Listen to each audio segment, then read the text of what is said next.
최근 미국은 세계 방산무기 시장에서 수출 1위의 실적을 갖고 있는 명실상부 방산무기 수출 국가이고, 반대로 세계 방산무기 시장에서 가장 많은 무기를 수입하는 국가이기도 한데요.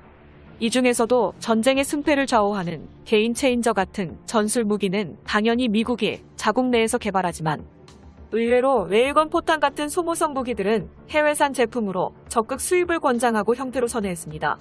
이런 상황 속에서 한국이 개발한 새로운 차세대 무기인 한국형 레일건에 미국이 간절히 원하고 있다는 최신 속보입니다. 우리나라가 개발하는 레일건이 압도적인 초격차 성능의 무기가 아니더라도 그에 준하는 위력을 갖는 무기라는 것이 알려지면서 세계 군 관계자들을 또 한 번 놀라게 하고 있습니다. 모두가 최강의 미래 무기라고 기대했던 레일건 기술력에서 한국이 선두로 달리고 있는 사실은 굉장히 의외인데요. 미국이 한국산 레일건을 고려하게 된 배경은 이러합니다.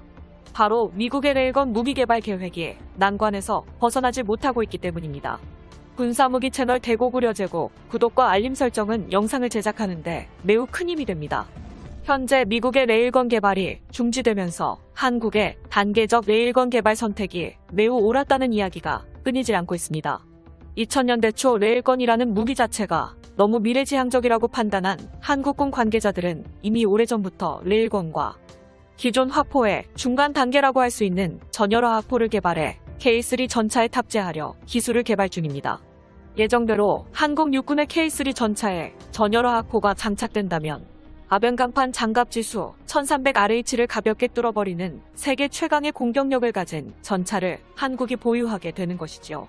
이에 더해 전열화학포의 성능평가까지 완벽히 끝마친 상태인데요. 이번 SLBM 미사일 성공처럼 한국은 전열화학포를 미리 개발해두고 공개 시기만 준비하고 있습니다. 그래서 한국의 선견 지명이 아주 놀랍다는 평가가 이어지고 있죠. 그런데 이게 끝이 아닙니다.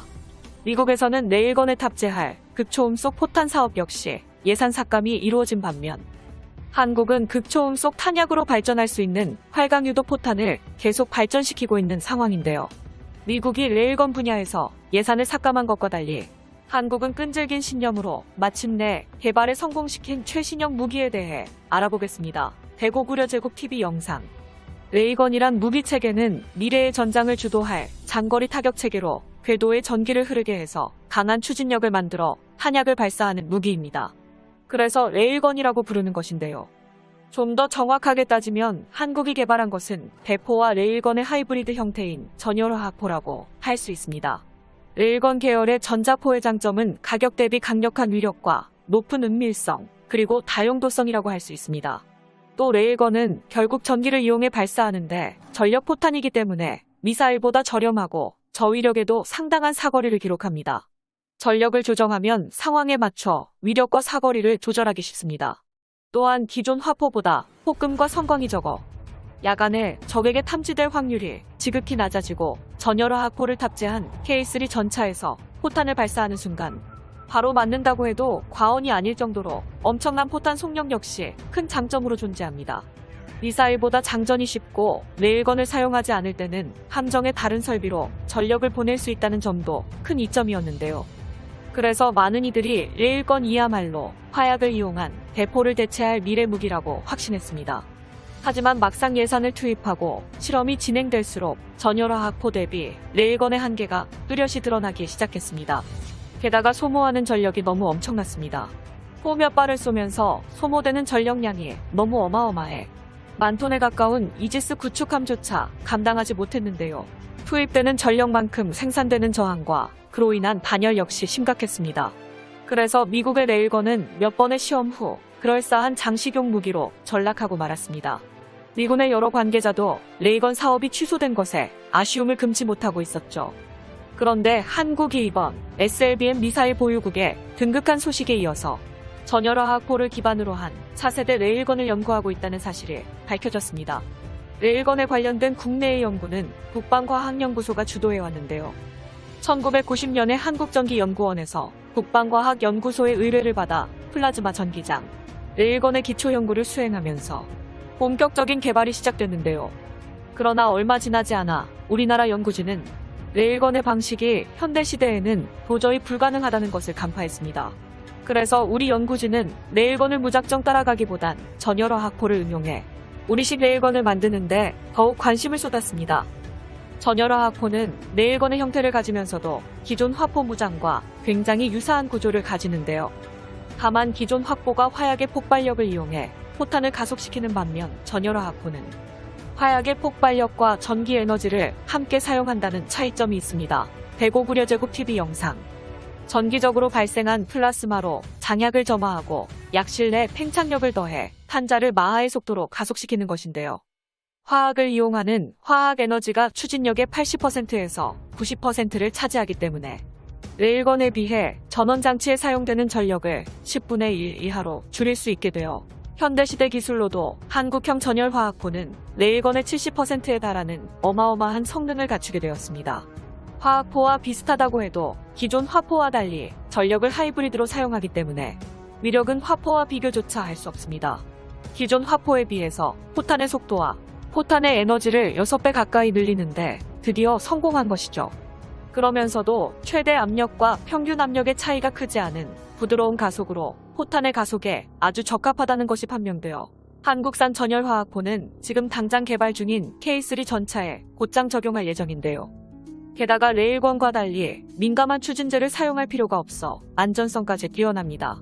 이러한 안정성은 크기가 소형화된 전차나 자주포에 레일건 계열의 무기를 탑재할 수 있다는 것을 의미하죠. 그러나 이렇게 완벽해 보이는 전열화학포도 아주 문제가 없는 것은 아닙니다. 전열화학포를 전차나 자주포 같은 현대 병기에 사용하기 위해서는 펄스 전원 장치 같은 핵심 장비가 필요한데 가장 소름 돋게도 이러한 펄스 전원 장치 분야에서 한국이 다른 나라에 비해 선도적인 위치에 등극했습니다.